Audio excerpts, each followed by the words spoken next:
So good morning to everybody. So now we will discuss about the application of the Biot-Savart law, and the very first application we will discuss magnetic field due to current carrying coil at its center. एक current carrying circular coil, एक current carrying circular coil है और इसके centre पे हम लोगों को जानना है कि what is the direction and the magnitude of magnetic field. और हमारे पास नोन फैक्टर्स क्या है, तो यहाँ से करंट फ्लो कर रहा है I और इसका रेडियस जो है वह है R। ये दो हम लोगों को मालूम है। अब यहाँ पे हम लोगों को अप्लाई करना है बायोट-सैवर्ट्स लॉ और हमको इस जगह पे मैग्नेटिक फील्ड फाइंड आउट करना है। तो बायोट-सैवर्ट्स लॉ हमारा क्या था, अगर मैं याद दिलाऊं तो वो था dB = μ0/4π ideal was the current element, तो ideal sine theta by r²। This was your Biot Savart's law. चलिए, तो यहाँ पे अब हम लोग जैसे बेसिकली हमको यहाँ पे क्या चाहिए होगा, एक आइडियल चाहिए होगा जो करंट एलिमेंट है। तो ये जो करंट फ्लो कर रहा है, चलिए I, और इस सेक्शन को मैं मान लेता हूँ DL। तो ये I × DL will be your current element at this point. अब यहाँ से हम लोगों को मैग्नेटिक फील्ड लगाना है, तो ये हमारा जो फॉर्मूला आएगा यही हो जाएगा dB = by Biot Savart law, by Biot Savart's law dB = μ0/4π ideal sine theta by r²। यहाँ पे r क्या है, तो कैपिटल R है, तो r²। अभी यहाँ पे अगर देखें कि what is the direction of ideal current element, तो this is the direction of ideal and r is going, the direction of r is radially outward. तो दोनों के बीच में एंगल क्या बन रहा है भाई, ये आइडियल जैसे इधर बन रहा है ना, ये आइडियल का डायरेक्शन हो गया, और ये r मीन्स रेडियली आउटवर्ड, ये r का डायरेक्शन हो गया। तो दोनों के बीच में एंगल जो बन रहा है वो कितना हो रहा है, 90 डिग्री। तो हमारा थीटा क्या हो गया, यहाँ पे थीटा इज 90 डिग्री। जब थीटा 90 डिग्री है तो यहाँ जो हमारा आने वाला है, ये जो इक्वेशन हो जाने वाला है वह हो जाएगा dB = μ0/4π ideal and sine 90 degree is 1, sine 90 degree is 1, तो इट विल बिकम r²। अब हम लोग क्या करेंगे, इसको हमको net magnetic field due to whole current, ये सर्कुलर रिंग की वजह से हमको यहाँ पे निकालना है। तो हम लोग उसके लिए क्या करेंगे कि दोनों साइड हम लोग क्या करेंगे, इंटीग्रेट कर देंगे। तो we will integrate it, we will integrated means we will integrating both side. चलिए, जब हम इसको इंटीग्रेट करते हैं तो this will become integration of dB, और ये चलिए मैं ऐसे कर देता हूँ μ0/4π आइडियल बाय r²। अभी ये जो आएगा ये हो जाएगा नेट मैग्नेटिक फील्ड B। ये तो कांस्टेंट है, ये बाहर निकल जाएगा, जो कांस्टेंट उसको मैं बाहर निकाल देता हूँ। μ0/4π I करंट एक कांस्टेंट है, r² ये रेडियस भी कांस्टेंट है, इंटीग्रेशन ऑफ dl।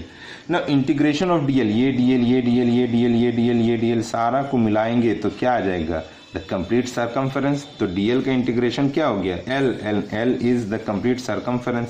तो ये क्या हो जाएगा, b = μ0/4π I/r², और ये हो जाएगा 2πr, ये हो जाएगा 2πr। तो यहाँ से जो कांस्टेंट है उसको मैं जो कट रहा है वो मैं काट देता हूँ। ये पाई कट गया, ये μ0 से ये कट गया 2, ये r से ये r कट गया। तो b जो आया हमारा वह हो जाएगा μ0I/2r, μ0I/2r। ये हुआ जब एक सर्कुलर टर्न रहे। यदि यहाँ पे ऐसा n टर्न्स रहा for n number of turns, अगर n नंबर ऑफ टर्न्स रहा तो यहाँ पे हमारा नेट मैग्नेटिक फील्ड यहाँ सेंटर पे क्या हो जाएगा, तो B = एक कॉइल से इतना होता है तो n नंबर ऑफ कॉइल से n टाइम्स हो जाएगा, तो इट विल बिकम μ0 Ni/2r। तो ये हो गया नेट मैग्नेटिक फील्ड। तो अब हम लोग को ये देखना है कि what is the direction of magnetic field. यहाँ पे अब हम लोगों को मैग्नेटिक फील्ड का डायरेक्शन दिखाना है। तो याद होगा आप लोगों को 10th में हम लोग पढ़े होंगे कि एक जैसे करंट कैरिंग वायर है तो उसके इर्द गिर्द हम लोग कैसे निकालते थे तो मैग्नेटिक फील्ड। तो hold the current carrying wire in such a way that thumb points the direction of current. तो ये थंब डायरेक्शन ऑफ करंट दिखा रहा है। तो ये जिस तरह से कर्लिंग ऑफ योर पाम आ रहा है, ये ऐसे आ रहा है, ये इधर से अंदर गया उधर से बाहर की ओर आया, है ना। तो ये जो आ रहा है वो ऐसे गोल गोल होगा, है ना। और इसका डायरेक्शन क्या होगा, इधर से अंदर जा रहा है, इधर से बाहर आ रहा है, इधर से अंदर जा रहा है, इधर से बाहर आ रहा है, मीन्स ऐसे, ये ऐसे ऐसे ऐसे ऐसे गोल गोल। तो उसी तरह से यहाँ पर भी हम लोग देखें, यहाँ पे हम लोग देखें, मान लेते इस जगह हम लोग देखें निकालना चाहें तो ये एक छोटा सा एक हम लोगों ने करंट एलिमेंट लिया, है ना। अब ये स्ट्रेट वायर, यहाँ पे करंट का डायरेक्शन कैसे है, ऐसे है। तो हम लोगों ने लगाया वहाँ पे राइट हैंड थंब रूल। तो ये थंब का डायरेक्शन है, तो ये ऐसे इधर से अंदर जा रहा है और इधर से बाहर की ओर आ रहा है ना। मीन्स ये ऐसे ऐसे हम लोगों को दिखेगा, ठीक है ना। अभी इस जगह पे मैं देखूं तो यहाँ से भी हमारे को कैसा दिखेगा, ऐसा ऐसा दिखेगा, है ना। क्या आ रहा है कि इधर से अंदर की ओर जाता हुआ, इधर से बाहर की ओर आता हुआ, इधर से अंदर की ओर जाता हुआ, इधर से बाहर की ओर आता हुआ। यहाँ से भी मैं देखूं तो वही चीज़ दिखेगा, ऐसे गोल गोल, है ना। ये क्या हो रहा है, इधर से अंदर की ओर और इधर से बाहर की ओर। तो कुल मिलाकर के हर तरफ से, इससे भी यहाँ से लग रहा है बाहर आ रहा है, इससे भी बाहर आ रहा है ना। हर जगह से ये 3D, इसको समझने की कोशिश कीजिए, ये 3D है। तो यहाँ से भी ये इस तरफ से बाहर आता हुआ दिख रहा है, यहाँ से भी बाहर आता हुआ दिख रहा है। तो कॉमनली देखें तो हर के वजह से सेंटर पे क्या लगेगा कि ये बाहर की ओर आ रहा है। तो यहाँ पे क्या है कि इसको यहाँ पे एक बार मैं और यहाँ पे दिखला देता हूँ। जैसे यहाँ पे क्या हो रहा है कि इसके वजह से, है ना, ये ऐसे ऐसे बन रहा होगा, है ना। ये ऐसे इधर से अंदर गया, इधर से बाहर आया, ये हो गया मैग्नेटिक फील्ड का। ये बाहर अंदर गया बाहर आया, अंदर गया बाहर आया। यहाँ से भी ये क्या हो जाएगा, इधर से अंदर गया इधर से बाहर आया, इधर से अंदर गया इधर से बाहर आया, इधर से अंदर गया इधर से बाहर आया, इधर से अंदर गया इधर से बाहर आया। तो हर तरफ से देख रहे हैं कि यहाँ पे क्या आ रहा है कि ये ऐसे ऐसे चारों तरफ से, हर तरफ से बनाना स्टार्ट करें तो ये क्या आ रहा है कि सबकी वजह से लग रहा है कि ये ऐसे बाहर की ओर आ रहा है। तो यहाँ पे अल्टीमेटली एट द सेंटर क्या लगेगा कि यहाँ से भी ये जैसे 3D फिगर है ना, तो ये सबसे ऐसे ऐसे दिख रहा है। तो सेंटर पे क्या दिखेगा, इस सेंटर पे कुछ इस तरह से दिखेगा, मतलब कि यहाँ से भी लगेगा कि ये बाहर की ओर आ रहा है ना।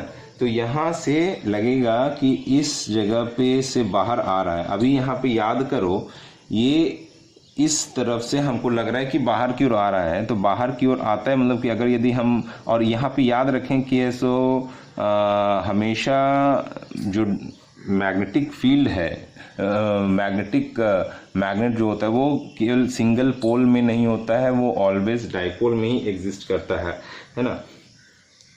कि कहने का मतलब है कि magnet is bipolar, it is not a unipolar, है ना। जैसे कि अगर आपको याद हो तो जैसे नॉर्थ पोल है और साउथ पोल है ना, ये हमेशा एक साथ रहेगा। आप इसको अगर ऐसे ब्रेक करेंगे तो यहाँ ऑटोमेटिकली एक साउथ और यहाँ पे एक नॉर्थ बन जाएगा। मीन्स ये ऑलवेज बाइपोलर नेचर का होता है। तो सपोज दैट ये, और यहाँ पे हम लोगों ने वैसे भी पढ़ा है कि नॉर्थ से लगता है कि ये फुहारे के जैसा निकल रहा है ना, ये ऐसे निकल रहा होता है, और साउथ पे लगता है ये टर्मिनेट हो रहा है, और नॉर्थ टू साउथ ही जाता है,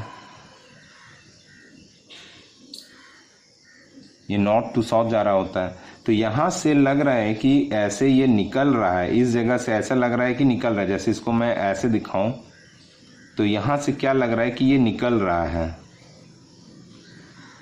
कुछ इस तरह से, है ना। जब ये ऐसे निकल रहा है तो इधर पे इसके जस्ट विपरीत, ये जैसे इधर से हम लोग को दिखा कि ये निकल रहा है, तो इसके जस्ट विपरीत अगर यदि देखें, इधर से हम देखें तो क्या लगेगा कि ऐसे जा रहा है। इधर से अगर ऐसे निकल रहा है तो इधर से लगेगा क्या कि ऐसे आ रहा है, मीन्स ये ऐसा ऐसा दिखना स्टार्ट हो जाएगा।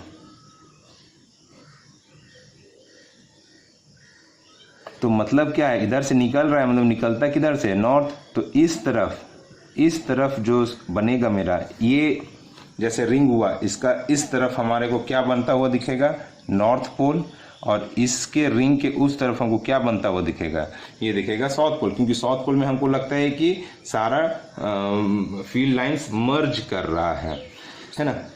तो यहाँ पे बेसिकली हम लोग को सेंटर पे एक्चुअली में यहाँ पे क्या दिखेगा, इसको अगर 3D देखे तो सेंटर पे कैसा दिख रहा है, एक ऐसा दिख रहा है हमको, है ना, सबसे ऐसे गोल गोल, और सेंटर पे लगेगा कि एक ऐसा लाइन चार्ट है सीधा। तो ये क्या है हमारा, यहाँ पर भी हमको दिखेगा कि ये सेंटर पर है, हालांकि बन पूरा रहा है ना। ये 3D फिगर है, इसको समझने की कोशिश कर लेंगे आप।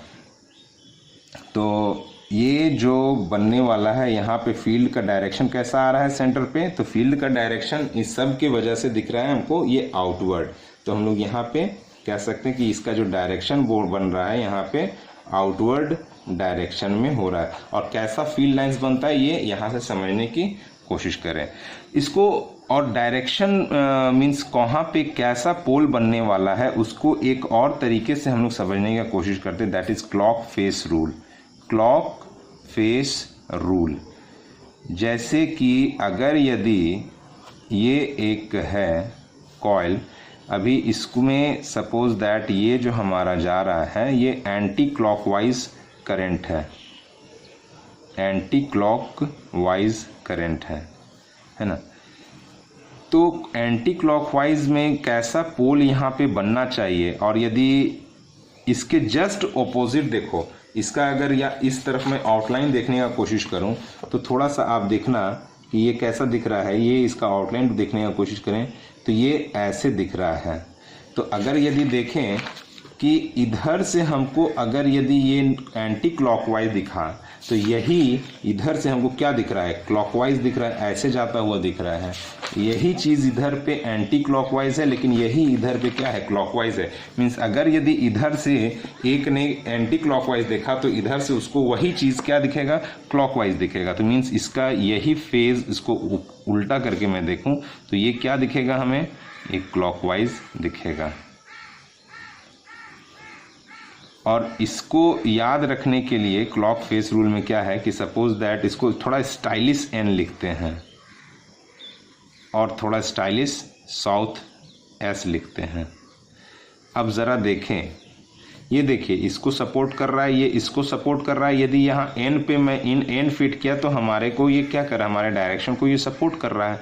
और यदि मैं ये इस जगह पे एस फिट किया, यहाँ पे अगर एन फिट करूँ तो ये सपोर्ट नहीं करेगा, है ना। यदि यहाँ पे मैं एस फिट करूँ तो वो सपोर्ट नहीं कर रहा है। देखिए यहाँ पे ऐसा मैं थोड़ा स्टाइलिश एस लिखा तो ये देखिए एरो मैच कर रहा है, यहाँ भी ये एरो मैच कर रहा है। तो समझने के लिए कह सकते हैं कि जब भी एंटी क्लॉकवाइज करंट जाता है तो वहाँ पे क्या बनता है, नॉर्थ पोल, और जब भी क्लॉकवाइज जा रहा होता है तो साउथ पोल बनता है। इसी रिंग में एक तरफ, मतलब ये अगर ये रिंग है तो ये suppose that my hand is a ring, इधर आपका एंटी क्लॉकवाइज करंट दिख रहा है तो इधर से मैं उसी को देखूं तो क्या दिखेगा, क्लॉकवाइज। तो एक तरफ अगर यदि नॉर्थ बन रहा है इसके एक फेज में तो दूसरी तरफ साउथ बन रहा है। ये दोनों क्योंकि मैग्नेटिक पोल्स बाइपोलर होते हैं वो कभी भी यूनिपोलर नहीं हो सकता है। तो this was your magnetic field due to current carrying circular coil. ये बहुत एक इम्पॉर्टेंट रूल था। अभी यहाँ पे कुछ और हम लोग इसको इस स्टडीज़ को आगे बढ़ाएं। और एक और चीज़ आपको ये जानना चाहिए, ये आपको मालूम होना चाहिए कि क्या है कि मैग्नेटिक फील्ड लाइंस एक इमेजिनरी कंसेप्ट है, असल में ये होती नहीं है। पर क्या होता है कि हम अपनी स्टडीज़ को आगे बढ़ाने के लिए इसे मान लेते हैं, है ना। ये याद रखें, ये चीज़ हमेशा याद रखें कि मैग्नेटिक फील्ड लाइन रियली में कुछ नहीं होती हैं, वो बस हम लोग मान लेते हैं, है ना। और उस ताकि हमारे स्टडीज़ में कोई रुकावट ना आए, हम लोग उसको स्मूथली उस स्टडीज को हम लोग आगे बढ़ा सकें, पढ़ सकें। चलिए इसको, ये तो सर्कुलर कॉइल के लिए देख लिए और एन नंबर ऑफ टर्न्स के लिए। सपोज दैट अगर हमारा ये सर्कुलर कॉइल ना हो करके एक केस ले लेते हैं, एक केस लेते हैं कि यदि ये सर्कुलर कॉइल ना हो करके हमारे पास सेमी सर्कुलर कॉइल हुआ, ये अगर मेरे पास एक सेमी सर्कुलर कॉइल रहता और ये करंट इसमें से फ्लो कर रहा है, तो यहाँ पे मैग्नेटिक फील्ड क्या होने वाला है। तो जब देखें कि ये जब पूरा एक कॉइल था, पूरा सर्कुलर कॉइल था, तब ये हुआ mu nought I by 2r। तो ये जो है इसका हाफ है, तो ये क्या हो जाएगा, half of this mu nought I by 2r। तो यहाँ पे क्या हो जाएगा, B is equals to mu nought I by 4r, अगर यदि ये सेमी सर्कुलर कॉइल है। यहाँ पे थोड़ा और हम केसेस बढ़ाएं कि सपोज दैट अगर यदि ये कॉइल एक आर्क है और ये यहाँ पे 90 डिग्री एंगल सबटेंड कर रहा है, अब यहाँ पे क्या हो जाएगा। तो यहाँ पे थोड़ा सा समझने की कोशिश करें। जब ये कंप्लीट 360 डिग्री बना रहा था तब ये था, ये 180 डिग्री बनाया तो उसका हाफ हो गया, है ना। अब ये 90 डिग्री बना रहा है, मीन्स 360 मीन्स 1/4 टाइम्स हो जाना चाहिए, मीन्स 4, ये चौथा हिस्सा हो गया।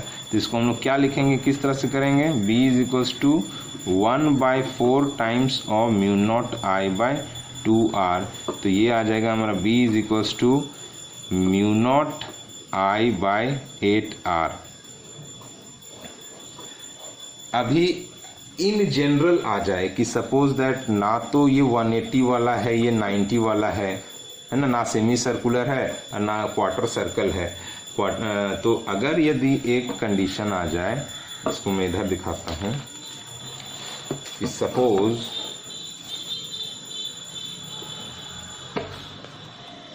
कोई एक आर्क है जो कि एंगल सबटेंड कर रहा है थीटा, है ना। तो यहाँ पे हम लोग बेसिकली अगर इसको हम लोग समझने का कोशिश करें तो यहाँ पे कर क्या रहे हैं, यहाँ पे 1/2 आखिर लाया कहाँ से। तो 1/2 को अगर यदि मैं ऐसे लिख सकता हूँ, ये 180 डिग्री हुआ, है ना, 180 डिग्री।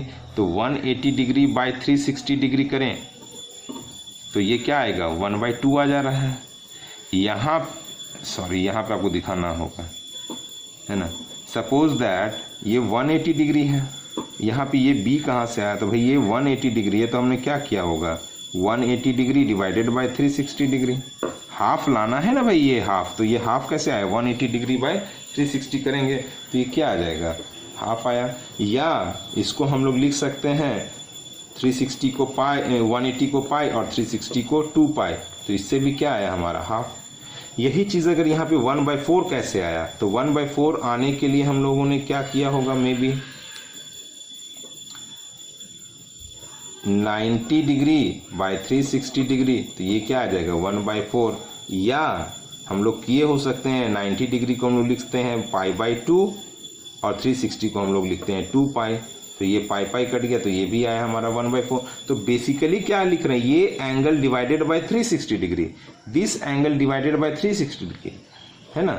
तो यहाँ पे जब जनरल एक केस आया ये थीटा, तो हम लोग दिस एंगल डिवाइडेड बाय 360 करने का कोशिश करेंगे। तो हम लोग क्या करेंगे, सीधा B is equals to theta by 360 degree, theta by 360 degree mu nought I by 2r, simple है।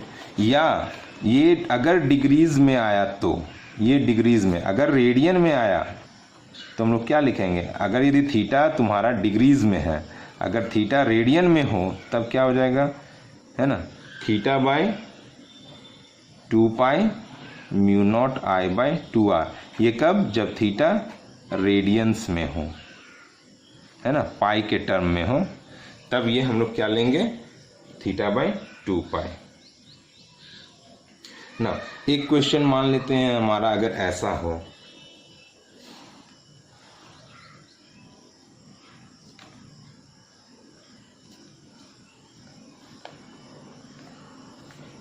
हालांकि इस तरह का क्वेश्चन हम लोगों को करना है। ये 90 डिग्री है एंगल, और ये करंट आई जा रहा है कुछ इस तरह से।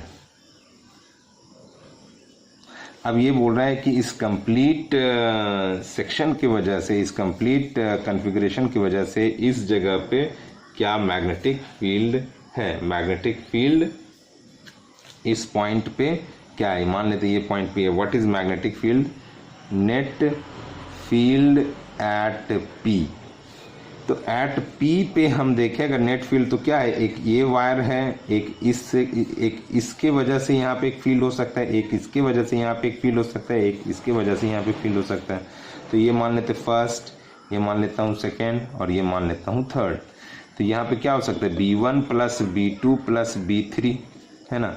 और हमेशा याद रखें, ये हम लोग आगे पढ़ेंगे, इस केस को हम लोग आगे पढ़ेंगे, तो यहाँ पे हम लोगों को पता चलेगा कि अलोंग द लाइन अगर हम देखें, अलोंग द लाइन अगर यदि हम मैग्नेटिक फील्ड देखें, जैसे P क्या है, इसी के लाइन में आ रहा है, तो अलोंग द लाइन अगर हम मैग्नेटिक फील्ड देखते हैं तो वो हमेशा ज़ीरो होता है। ये हम लोग अभी पढ़ेंगे। तो B1 क्या आ जाएगा, ज़ीरो, क्योंकि ये P उसी के लाइन में पड़ रहा है। और उसी तरह से ये 3, ये थर्ड रीजन, ये भी P इसी लाइन के रीजन में पड़ रहा है, तो B3 भी क्या हो जाएगा, इज इक्वल्स टू B3। ये हम लोग डिस्कस करेंगे अभी। तो जो होगा सब मैग्नेटिक फील्ड इसके वजह से होगा, और ये क्या एंगल सबटेंड करा 90 डिग्री, तो B2 कितने के बराबर होना चाहिए, हम लोग ऑलरेडी डिस्कस किए हैं, जो कि है mu naught I by 8R, mu naught I by 8R। Therefore जो नेट मैग्नेटिक फील्ड होगा B, वो क्या हो जाएगा, B2 के बराबर mu naught I by 8R। ये हम लोग डिस्कस करेंगे कि इस एक लाइन, किसी वायर के लाइन में अगर यदि हम लोग मैग्नेटिक फील्ड निकालना चाहते हैं तो वो ऑलवेज ज़ीरो होता है। Will discuss when will discuss about the magnetic field due to a straight wire. तो एक ये था एप्लीकेशन। नेक्स्ट एप्लीकेशन है मैग्नेटिक फील्ड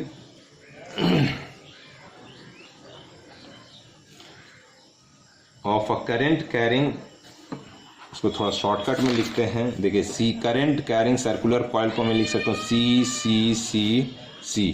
तो इसको शॉर्टकट में मैं लिखता हूँ magnetic field due to C on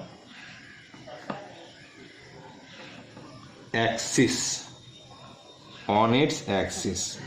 means याद करें इलेक्ट्रिक फील्ड भी हम लोग निकाले थे कि अगर एक चार्ज रिंग रहा तो एक्सिस पे क्या इलेक्ट्रिक फील्ड होगा। तो उसी तरह से यहाँ पे हम लोग डिस्कस कर रहे हैं मैग्नेटिक फील्ड का। अगर यदि जैसे ये एक रिंग हुआ, ये केस हम लोग यहाँ से भी ला सकते हैं। ये जो आंसर लाया ना, इसका वही आंसर लाएंगे।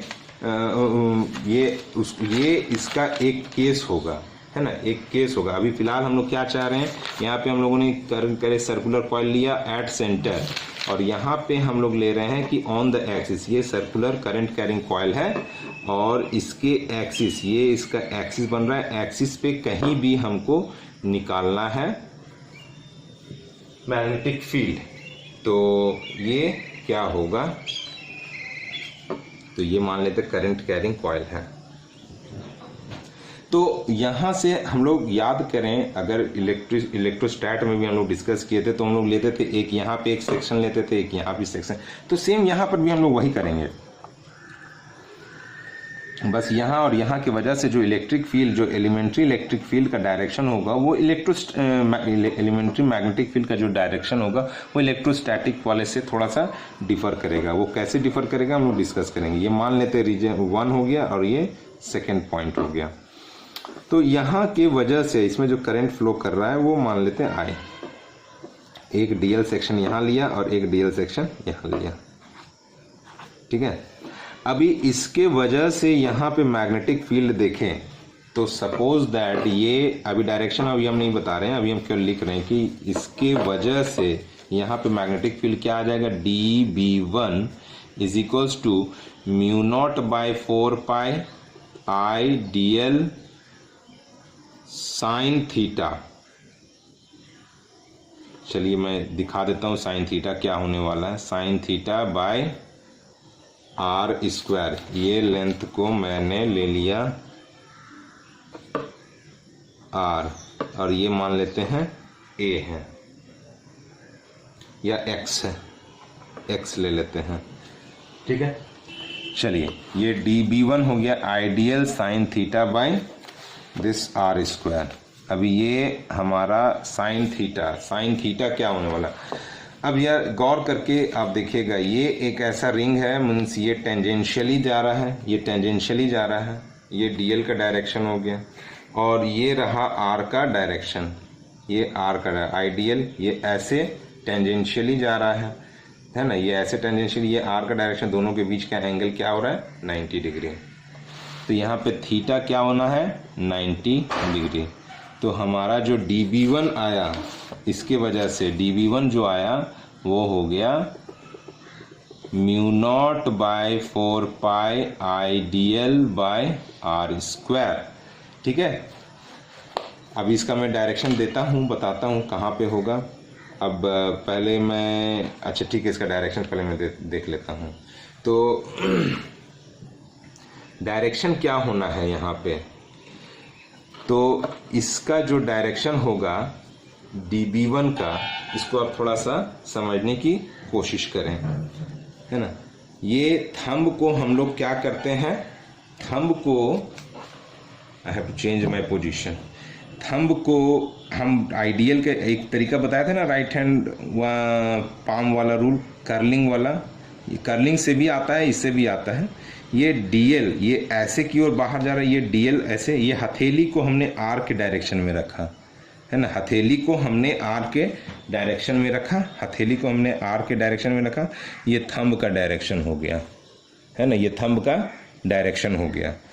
आइडियल, थंब का डायरेक्शन किधर हो गया, आइडियल की तरफ, ये थंब का डायरेक्शन हो गया। तो यहाँ से जो परपेंडिकुलर ऐसे ऐसे जाएगा ना, ऐसे घूमना चाहेगा, तो ये एक तरह से कहा जाए तो यहाँ पे क्या आ रहा है, परपेंडिकुलर आ रहा है। तो ये थंब हो गया आइडियल, हथेली हो गया आर की तरफ, तो ये जैसे ऐसे घूमेगा या यहाँ से सीधा इसके परपेंडिकुलर, वही हो जाएगा मैग्नेटिक फील्ड का डायरेक्शन।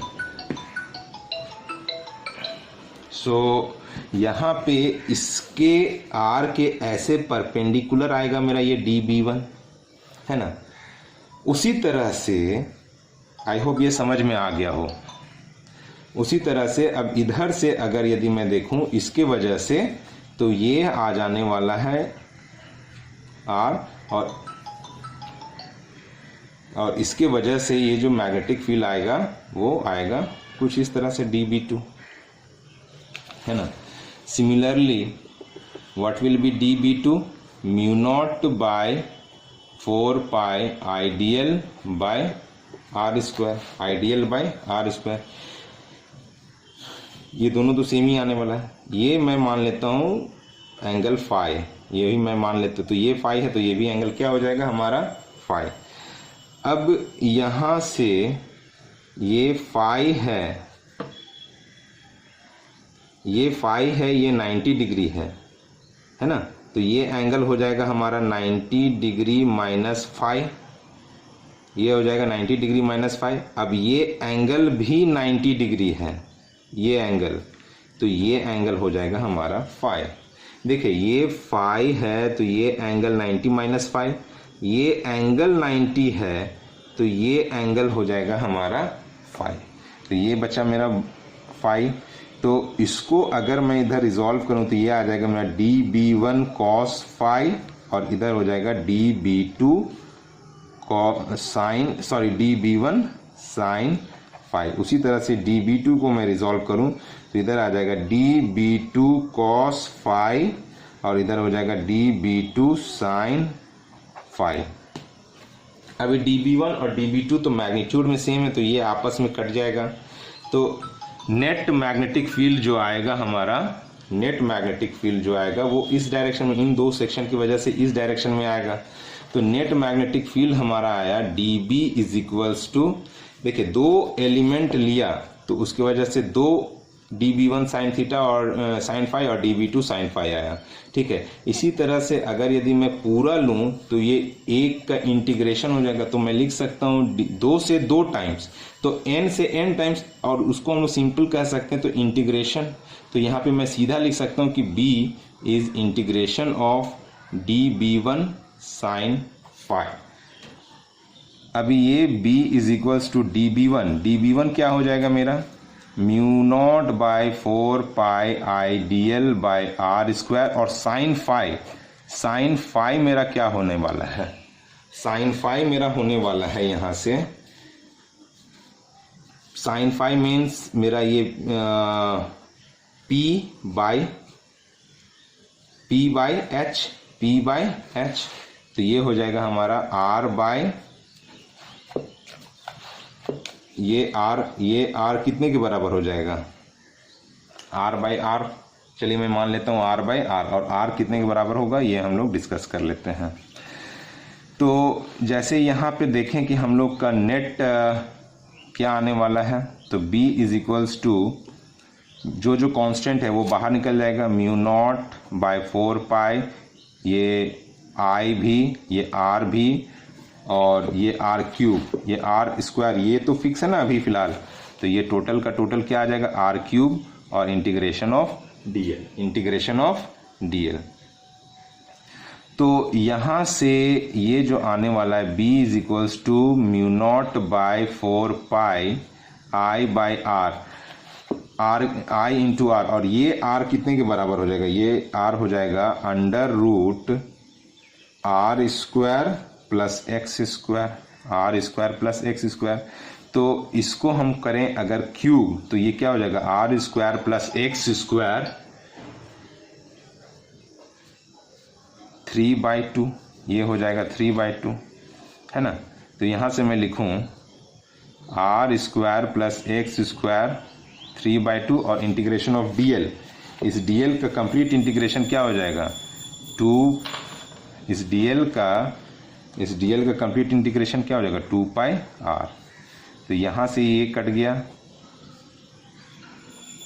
तो हमारा जो आंसर आएगा mu not by 2i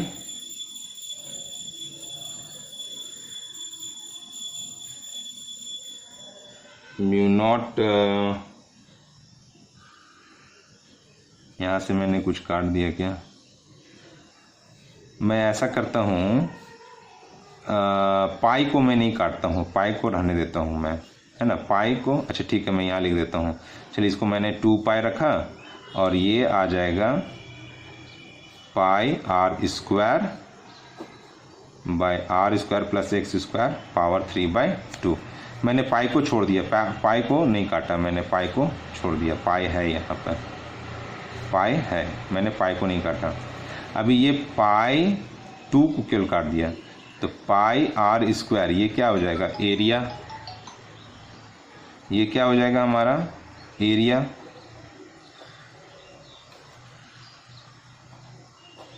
r square plus x square का पावर 3/2, तो ये हो जाएगा हमारा magnetic field at the centre. तो हम लोगों ने यहाँ तक डिस्कस कर लिया कि due to a circular coil जो मैग्नेटिक फील्ड हमारा जो होता है वो B equal to mu not by 2 pi, ये pi r square means area I a r square plus x square to the power 3/2। Okay, so and you can see that magnetic field direction is this. Now for n number of turns, अगर मैं बोलूँ for n number of turns, अगर मैं n number of turns की मैं बात करूँ तो B is equals to mu naught by 4 pi n I a by r square plus x square to the power 3/2 to the power 3/2. Now this is your magnetic field for n number of turns. अगर यदि यहाँ पे मैं बात करूँ, हाँ यहाँ पे एक और चीज़ मैं बताना चाहता हूँ कि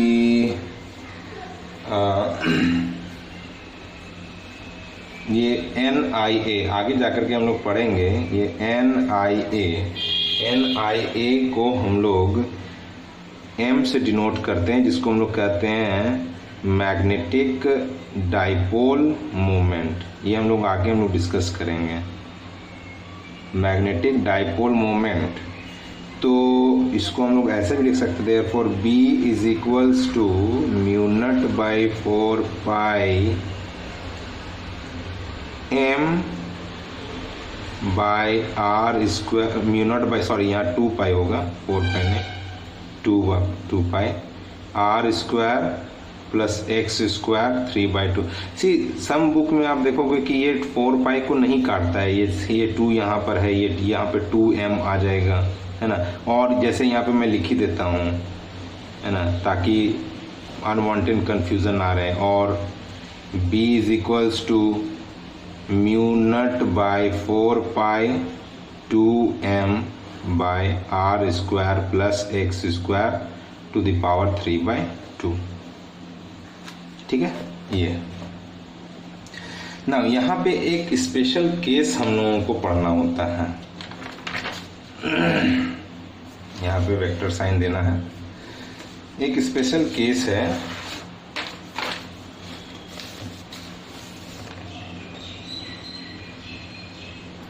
वह स्पेशल केस क्या होता है? स्पेशल केस है कि अगर if x is very greater than x is very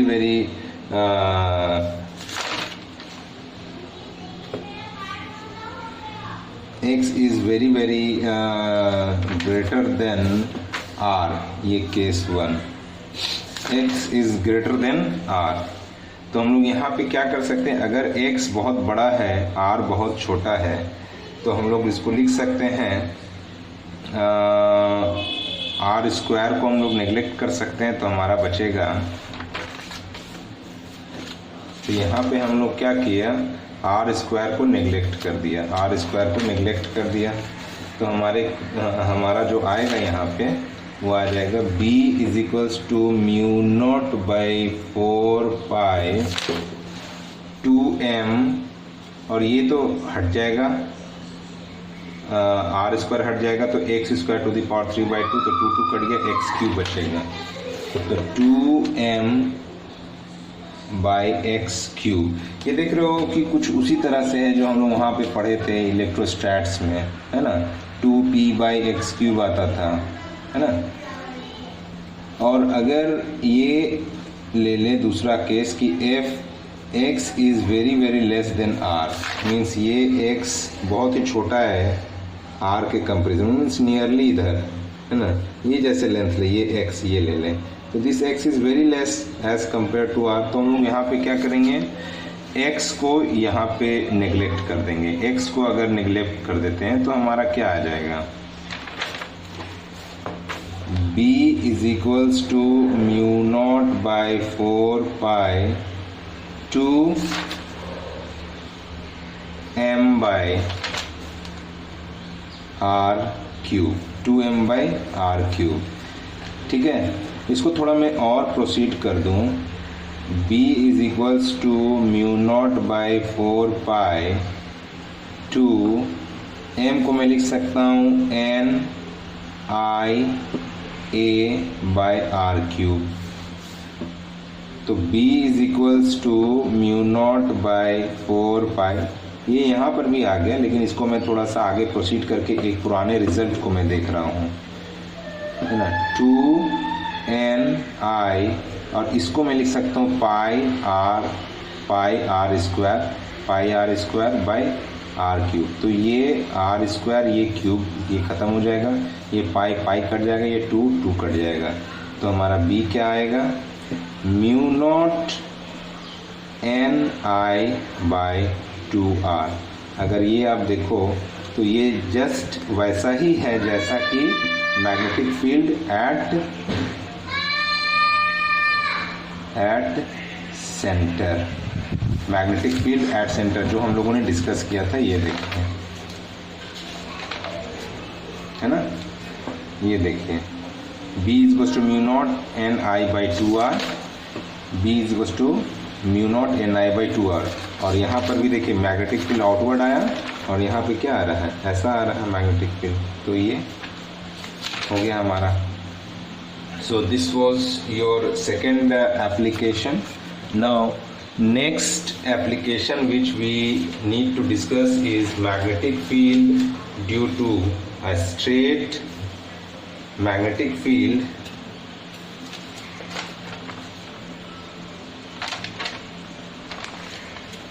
third application, this was your second, इसको मैंने हैशटैग दिखा दिया है। third application is magnetic field due to